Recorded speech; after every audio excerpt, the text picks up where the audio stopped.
Peace and blessings is real. First and foremost, I want to take this time and give all praises, glory, and honor to Yahweh through his only begotten Son, Yahushua, for allowing this word to come out. And I hope you sincere brothers and sisters is edified by this word. And the name of the lesson is called Excessive Cosmetics and Wearing Sunglasses at Night is a Sign of Concealed Domestic Violence. Let me say it again, man. Tonight's word, we're going to name it Excessive Cosmetics and Wearing Sunglasses at Night is a Sign of Concealed Domestic Violence. Before we get into this word, here in Milwaukee, Wisconsin, it's actually a thunderstorm that's going on as we speak. And I got my windows open, man. It's a nice breeze coming through, so I turned the air conditioners off and just enjoying the breeze, man. So the windows is open. So if you hear thundering in the background or heavy rain, that's what's going on. But the subject matter that I want to talk about tonight is domestic violence. It's a very, very popular thing that's happening today. And ever since so-called COVID-19, with people being in the house for the most part, other than working, partners have, frustrations and a whole lot of different things have taken place where domestic violence has taken place. Domestic violence is a serious problem, and it doesn't get talked about a lot, but it's really, really, really a serious problem, man. And in this word, we're going to speak about in regards to the detriment of domestic violence. And, it's never allowed, it's never cool. And a lot of brothers out there really don't understand the detriment of engaging in domestic violence. Now, don't get me wrong. Some women are violent as well. Some women, abuse their boyfriends or husbands. But most commonly, it's the male, the man or the husband, that's the aggressor in most domestic violence situations. If you are a sister that's watching this video and you are a victim or have experienced domestic violence as a victim, my heart goes out to you.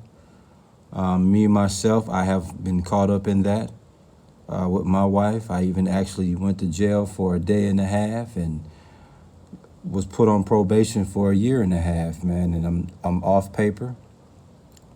Praise God, who we know as Yahweh. But, domestic violence is never cool. And you really, really, really, really got to turn on your spiritual antennas, man, if you're a spiritual man, and never get yourself caught up in such a foolish, cowardly act, man. What you see on the screen is a beautiful example of what it looks like when you wear excessive cosmetics and wearing sunglasses, especially at night.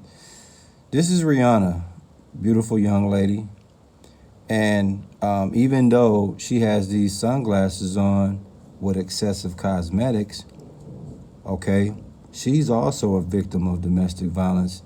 And I think anybody that follow Rihanna and Chris Brown, you kind of know the history there and what happened.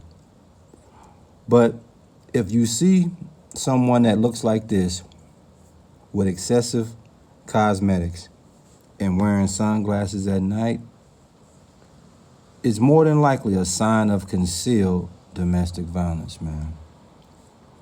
Now, when it comes to makeup, it's cosmetic applied to the face, okay, which is being used excessively today to cover up the bruising and beating from the abuse of a domestic lover. And the sunglasses is what? Tinted glasses to protect the eyes from the glare of sunlight. That's what sunglasses was originally intended for. But nowadays, sunglasses are also being used, okay, to protect the bruising and beatings and marks on the face of a person, of a victim, okay, of the victim of a domestic violence situation. I mean, you see it all the time. Even when I was a kid, I didn't understand what it was, but I saw women with a lot of makeup on and wearing sunglasses. I didn't, I was too young to understand what it was, but nowadays when you see it, I understand what it is. Now, don't get me wrong. A woman wearing sunglasses at night, that could be a glare issue with lights and cameras. So I'm not going to say a woman that automatically wears sunglasses at night is concealing domestic violence. But what I am saying is, if that same woman has on excessive cosmetics, aka excessive makeup, while wearing sunglasses at night or even in the daytime, that's a red flag for me as domestic trouble, man. And when it comes to domestic violence in the year of so-called 2020, I'm going to just speak from a Milwaukee, Wisconsin perspective. As of May 18th of 2020, the homicides in Milwaukee was 56 compared to 26 around this time last year. And the key stat that I want you to listen to is 40% of the 56 homicides that have happened this year, 2 out of 5 of those were related to domestic or family violence. You see that? 56. Now obviously we're in July, so the homicides in Milwaukee is much larger than 56. But according to a stat that was being taken May 18th, 2020, at that particular time, it was 56 homicides compared to the 26 last year around the same time. And the more staggering stat was that 40% of the 56 homicides, 2 out of every 5 were related to domestic or family violence, man. So you see, this is a serious situation, man. And if you're a sister that's, in a domestic violence situation and you married and this is your husband that you having these domestic troubles with, man, seek counseling, man. I can't tell you to leave your husband. I would never tell you to leave your husband. But there's some things that need to be, there's some serious counseling need to, take place, man. I've been through it. I've went through domestic violence classes. I've went through anger management. I've did all the necessary therapy to make sure, man, I never cowardly allow my emotions to get me caught up in something such stupidly. But we're going to come out with 3 or 4 scriptures, man, and hopefully you brothers out there that have a woman, it's never cool to put your hands on a woman, man. It's never cool. It's never cool. No matter how reckless her mouth may be, no matter how disrespectful she may be in terms of how she talked to you. I'm not saying it's okay for her to do that. But what I'm saying is, under no circumstance, man, you resort to domestic violence with this woman. It ain't worth it, man. So women in the heat of the moment, they're going to say things to get under your skin, to push your buttons, to get a certain reaction. You have to know that coming with dealing with a woman. And when they go there, even if they hit you in the nuts, below the belt, if they hit you with something below the belt and it's hurtful, you got to swallow that, man. You got to take that. You got to swallow that and keep it moving, man. Because under no circumstance, man, as Israelite men, we should be caught up in domestic violence with our queens, man. Okay, in Colossians 3:19, man, it speaks about be not bitter. Matter of fact, let me grab my sword. Give me a second, man. Let me grab my sword, man. For those who don't know what a sword is, that's what we call the Bible, man. And let me get that Colossians 3. Bear with me. I didn't have it. I didn't have these scriptures loaded tonight. So just bear with me. But the first scripture we're going to deal with is Colossians chapter 3, man, verse 19. It's going to be the first one that we come out with. And you brothers out there, listen up, man. Especially you brothers that's married and got a wife, man.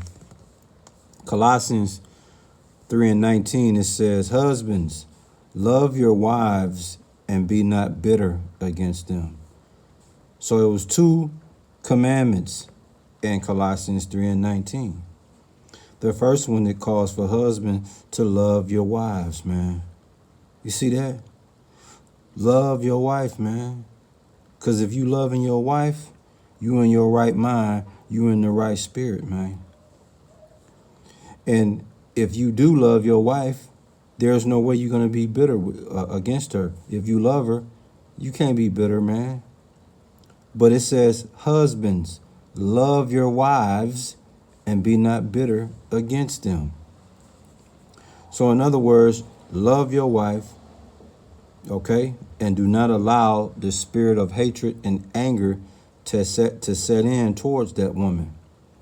Because if you allow the spirit of hatred and anger to set in towards a woman you're supposed to be loving, violence is going to follow that. It can be verbal, emotional, or physical violence, man. So the key and the very first thing in Colossians 3 and 19, it says, husbands, love your wives, man. And you hear a lot of men that abuse their woman and after they abuse them, tell them that they love them. Nah, dog, you don't love that woman. You are being bitter against that woman. And the scriptures tell you to love her. And if you love her, you are not to be bitter. Love and bitter don't go together. Love and hate don't go together. You dig? In Ephesians, man, 5, verse 25, man.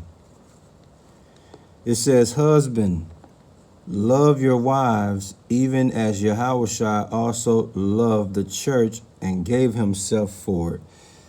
You see that? So it's even a more clearer instruction, man. Husbands, not side dude. No, husband. Love your wife, man. Even as Yahushua also loved the church and gave himself for it, man. So in other words, man, according to Ephesians 5 and 25, be willing to die for this woman. Be willing to die for your wife because of the love and affection you have for her. And that's the grand marriage rule right there. Loving your wife, man. You dig? Because if you truly love your wife and you loving your wife, man, you're going to be too busy being affectionate to her. You're going to be too busy catering to her feelings, catering to what it is that make her love you. You ain't going to be indulging in anything that's going to breach your love for her. Yahushua said, love, the scriptures say, love your wife like Yahushua loved the church and gave his life for it, man. That's the grand rule of marriage. And man, you have to be willing not only to die for that woman, but at the same time, show love and affection that you have for her, man. Cold-blooded, man. What's the name of the lesson, man? Excessive cosmetic and wearing sunglasses at night is a sign of concealed domestic violence, man. And if you love your wife, man, you ain't gonna never see her look like this on the screen. She gotta go in public because she still gotta work. She gotta go in public because she still gotta make groceries. She gotta go in public because she still gotta drop the kids off at school, or she gotta go to the doctor's appointment. Whatever she has to do to make a public appearance after you have abused her, this is what she has to do to get out the house. Put on excessive cosmetics and wear sunglasses, bro. That ain't never cool, man. That ain't never cool, man. And I'm ashamed that I was even caught up in that. But it's a whole lot of more brothers that have indulged in this. I'm just honest enough to put my business out there. You dig? And me and my wife, we still together. We have gotten through that. And I vowed to never ever allow myself to even get caught up into any of that crap, man. And man, my wife been together 13 years. And hey, we've had our ups, we've had our downs, we've had our in-betweens. You know, we've had our rough moments, we've had our ugly moments, but we have more peaceful and loving moments, man. And that's what really matters, man. In 1 Peter 3:7, it says, likewise, ye husbands, dwell with them according to knowledge, giving honor unto the wife, as unto the weaker vessel, and as being heirs together of the grace of life, that your prayers be not hindered, man. See that? Your wife, man, you and your wife should be in harmony, bro. You know, the scriptures say in 1 Peter 3:7, give honor unto your wife, man. That's your helpmeet, man. You know what I'm saying? If you ever get hurt and you can't hardly walk and get around the house, man, she's going to be the one to do that for you. She's going to be the one taking you to your doctor's appointment. She's going to be the one going to the grocery store. She's going to be the one, you know, wiping your ass if you can't wipe your own ass. She's going to be the one that's washing your ass when you can't. You dig what I'm saying? Excuse my French, man. But she's your helpmeet, man. You know, give honor unto your wife, man. That's your queen. You dig? You know, when you beating on a woman and you abusing her mentally, physically, and emotionally, how is you giving honor to her? And what makes you a coward is the fact that she's the weaker vessel. The scriptures tells you she's the weaker vessel. So you don't, you know, her being the weaker vessel means that she's going to yield to you being the head, man, being the stronger vessel. So when she run her mouth and you feel like she being reckless and disrespectful, understand she's the weaker vessel, bro. Let her get that off, man. You the head, okay? She follow you. So if she want to talk reckless or whatever, just put a check mark to that. You know what I'm saying? And when something really go down, you know, where she's feared for her life, then all of a sudden she's going to want you to be back in the front position. She's going to humble herself. She ain't going to talk crazy to you then. So understand, man, a woman, her tongue is reckless, man. That's just who she is. And she's also the weaker vessel, so you let her ride with that. You know, eventually she'll realize she was foul. She'll realize she was out of order for what she said to you, and she'll come and apologize. And if she don't apologize verbally, she'll apologize by other ways. But y'all just get back to harmony after that, man. There's no reason to retaliate or resort to physicalness. Nah, man. Give honor unto your wife, man. She's the weaker vessel, bro. And as we get ready to close out, man, in the Apocrypha in Sirach 25:1, man, it's three beautiful things it speaks about. And the most important of the three beautiful things, in my opinion, that it speaks about in Sirach 25:1 is that man and wife was more beautiful than a man and wife that agree together. When a man and wife agree together, that is beautiful, man. That's beautiful harmony. That's togetherness. That's you know, that's great team. You're a great teammates. You're a great union. And when you vibing and when y'all all on the same page and y'all agree together, there's no conflict. Y'all on the same page. The love is real. The love is fun. Ain't no disagreeing. Ain't no arguing. Ain't no debating. Y'all agreeing together, man. Ain't no conflict. And when it ain't no conflict and when y'all agree together, bro, that's harmony at its best, man. It ain't gonna never be no situation of arguing. It ain't gonna never be a situation of confrontation. And then that leads to arguing, voices elevating, pushing and shoving, to fighting, all out brawling and all that. That ain't gonna happen when the man and wife agree together. Cause they vibing and they on their right spiritual, you dig? What's the name of the lesson, man? Excessive cosmetics and wearing sunglasses at night is a sign of concealed domestic violence, man. And a lot of women are walking around looking like this that are domestic violence victims, man. And that's a damn shame because they shouldn't have to do that. our wives are naturally pretty, and if we got them wearing excessive cosmetics and wearing sunglasses at night, man, we done messed up somewhere, man. Shalom, man.